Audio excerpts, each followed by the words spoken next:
sou Patrícia Mendes, esse é o podcast Segunda Chance. Eu não me canso de dizer para você que vir aqui e gravar esta série Espírito Santo tem sido um presente de Deus para mim. Confesso para vocês que eu sou a pessoa mais beneficiada, porque é um assunto inesgotável. Se eu falar para vocês que todos os anos, todo início de ano, eu começo a estudar esta série, eu começo a buscar sobre este assunto, eu tenho interesse pessoal neste assunto, porque eu já fui tão beneficiada pela presença do Espírito Santo na minha vida, que eu não tenho como guardar isso para mim, eu preciso compartilhar, porque eu acredito que o povo de Deus, eu falo como seres humanos individuais, pessoas que Deus tem como seus,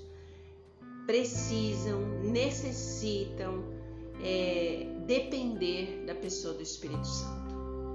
Então, se você ainda está ouvindo este tema e ainda acha que ele não tem muita coisa a ver com você, se aprofunde, busque, ore, clame a Deus, peça a Deus que o Espírito Santo faça parte da sua vida. Episódio de hoje, o Espírito intercede por você. Que tema, hein? Vamos ler Romanos 8, 27. E diz o seguinte: e aquele que sonda os corações sabe qual é a mente do Espírito, porque segundo a vontade de Deus é que ele intercede pelos santos. A gente só tem um meio de acesso a Deus. As nossas orações, elas só podem chegar através de um nome. Qual é esse nome? O do Senhor Jesus, que é o nosso advogado. O Espírito Santo, ele vem inspirar cada uma das nossas orações. Você sabia disso?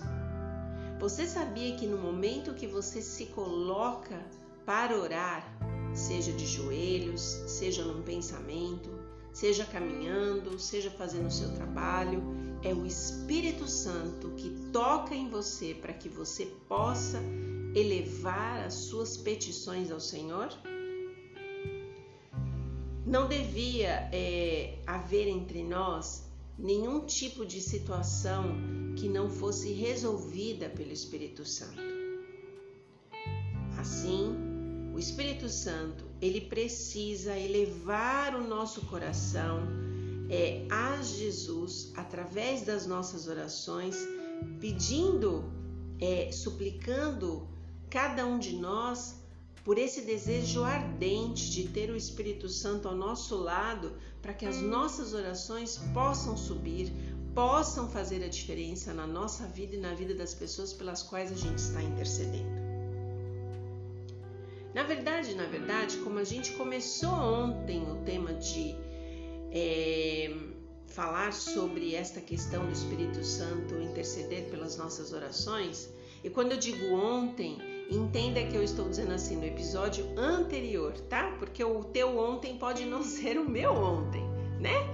Então, no episódio anterior, se você não ouviu, ouça, volte lá e você vai ver que nós estamos falando o início deste assunto, que é essa intercessão do Espírito Santo, e tá lindo o que a gente falou ontem sobre Jeremias 29:11, de Deus fazer aquilo que você deseja. Então, escute, ouça. Mas voltando aqui, a gente precisa lembrar que o Espírito Santo, ele intercede por nós, e a Bíblia diz que é com gemidos inexprimíveis. E você precisa acreditar nisso. A gente precisa ter um profundo senso de necessidade. E a gente precisa caracterizar as nossas orações de maneira muito clara pelos pedidos que a gente está fazendo. Pois a gente pensa o seguinte: se a gente não tiver uma ideia muito clara do que a gente está falando, por isso Deus nos fez seres o quê?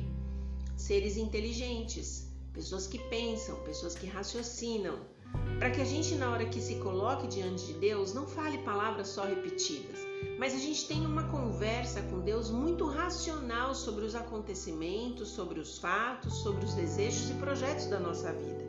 Porque somente dessa forma que o Espírito Santo, de maneira inteligente, consegue ouvir, consegue processar o que você está falando e consegue fazer o quê? Consegue ouvir esta oração de maneira espiritual para levá-la a esta audiência no céu, para poder tomar as melhores decisões sobre a tua vida. A gente não deve ficar cansado, com preguiça, da gente ficar fazendo as nossas orações e os nossos pedidos. Porque muitas vezes, isso é difícil de ouvir, eu sei, mas muitas vezes as nossas orações elas não são respondidas de imediato.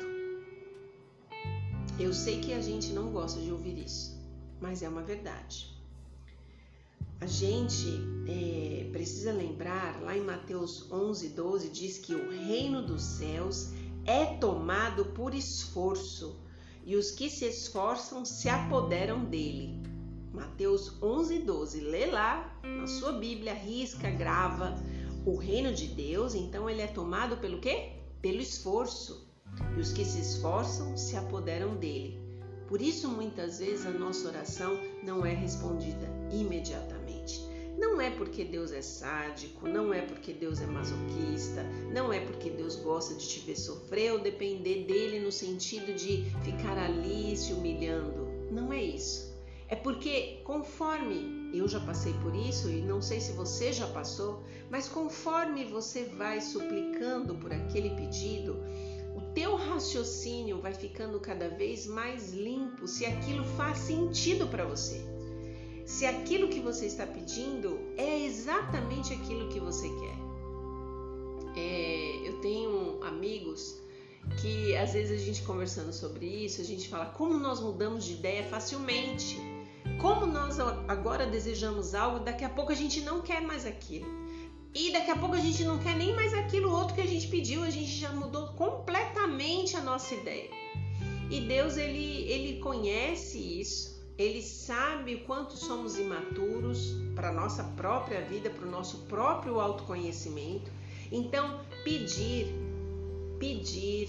e pedir, e sempre estar ali diante de Deus suplicando, às vezes pela mesma coisa, vai nos trazer sempre à memória coisas que se relacionam para que a gente tenha realmente esse autoconhecimento e entenda se aquilo que nós estamos pedindo é o melhor para a nossa vida.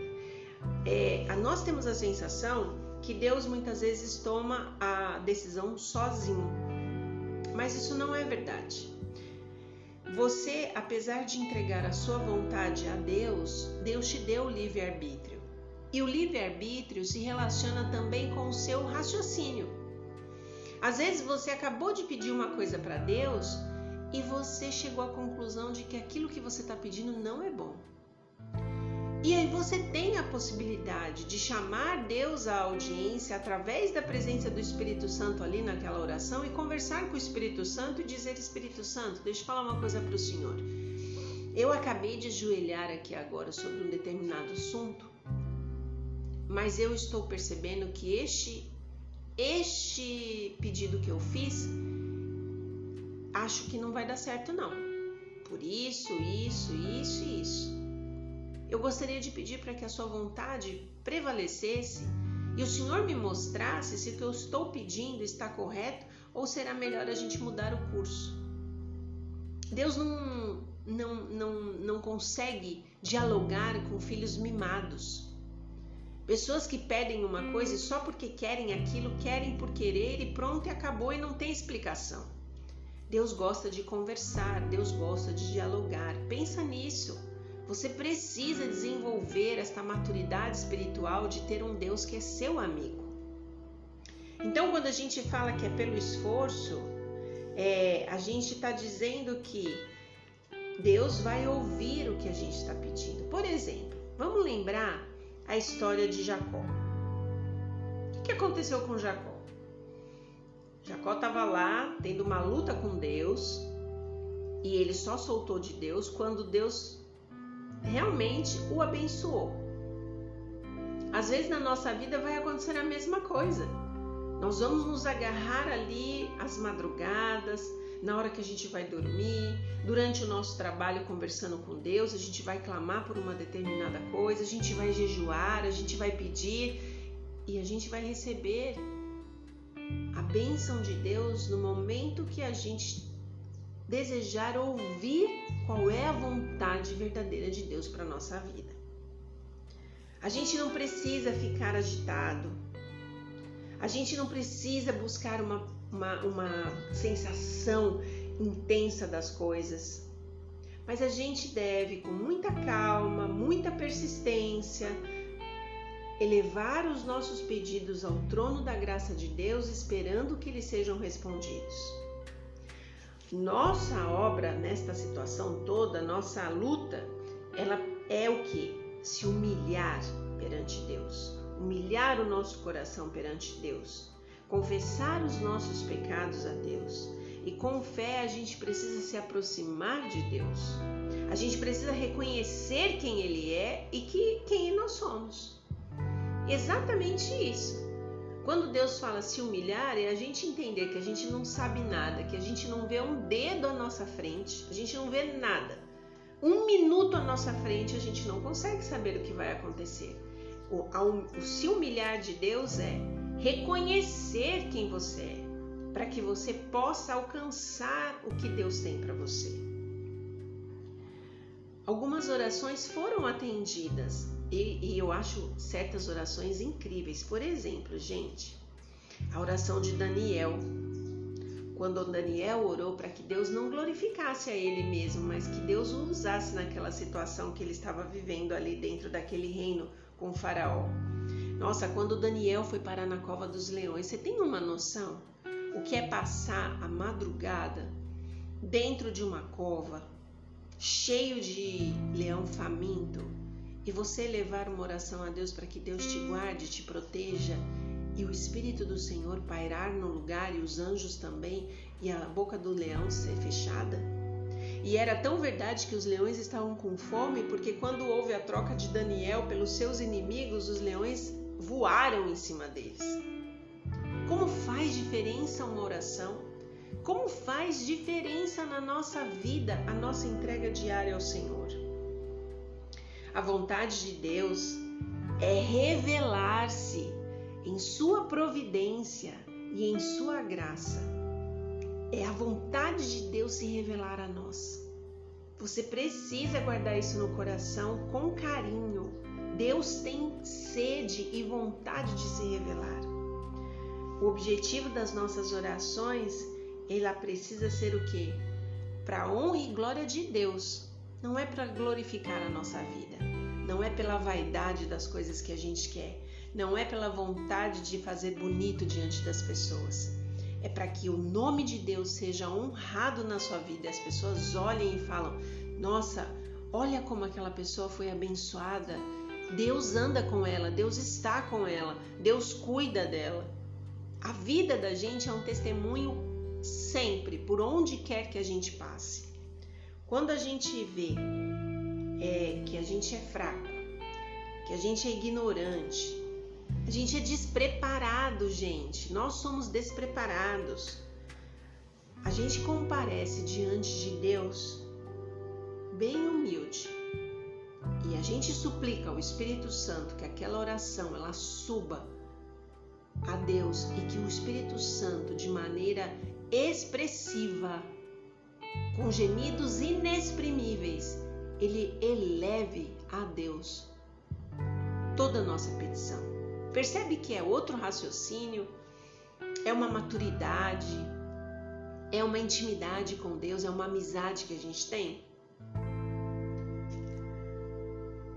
O desconhecimento de Deus, de Cristo, do Espírito Santo, faz com que a gente se torne pessoas orgulhosas. E aí a gente se torna virtuoso aos nossos próprios olhos. Não é o que está acontecendo no mundo, não é o que está acontecendo em nossas redes sociais. Quando a gente conhece e reconhece que Deus é maior do que nós, Jesus cresce no nosso coração através do poder do Espírito Santo e a gente faz o quê? A gente diminui. Somente a luz do Espírito Santo, quando nós estamos de joelhos clamando a Deus pelos nossos pedidos ou intercedendo por alguém, é que manifesta para a gente o quanto nós somos ignorantes nas questões que se relacionam com o poder de Deus e quanto nós somos miseráveis, desconhecedores daquilo que é verdade, daquilo que é bom. Quando Deus se revelou para Daniel, Daniel exclamou: "O meu rosto mudou de cor e se desfigurou e não retive força alguma", disse Daniel. Está lá em Daniel 10:8. Então, quando a gente consegue ver Deus como Deus é, quando a gente consegue perceber a presença do Espírito Santo ali com a gente, pegando aquela tua oração racional, a tua conversa com Deus, a gente consegue perceber o quanto nós precisamos depender de Deus, como Daniel mostra pra gente que ele fez. Não haverá nenhuma exaltação própria dentro do nosso coração. Não haverá vaidade, não haverá orgulho. A gente não vai querer sobressair a ninguém, os nossos pedidos não vão ser vazios. A gente não vai desejar ter coisas que não são importantes e não servem para nada. Nós vamos começar a ter raciocínio sábio, como Deus gostaria que a gente tivesse. Porque andando com o Espírito Santo, nós vamos aprender a ser desta forma. Aí o que vai acontecer com a gente? Haverá dentro do nosso coração um profundo senso e desejo de santidade e da justiça de Deus dentro de nós. Hoje esse áudio ele ficou um pouquinho comprido, mas eu precisava falar estas coisas, porque se relacionam com coisas do nosso interesse. Nós queremos ver as nossas orações respondidas, seja por nós, seja por outras pessoas que estamos intercedendo. E Deus hoje nos deu um ensinamento muito grande. Depender dele racionalmente e espiritualmente vai nos elevar ao seu pensamento e vai fazer com que a gente, de maneira humilde, receba de Deus tudo aquilo que a gente deseja, de acordo com a vontade dele. E a vontade dele é tudo aquilo que você quer. Lembre de Jeremias 29:11. Leia, marque, risque, fotografe, deixe bem diante dos seus olhos, para que você entenda que Deus quer fazer aquilo que você quer. Deus quer responder às suas orações da maneira que você espera. Que Deus te abençoe.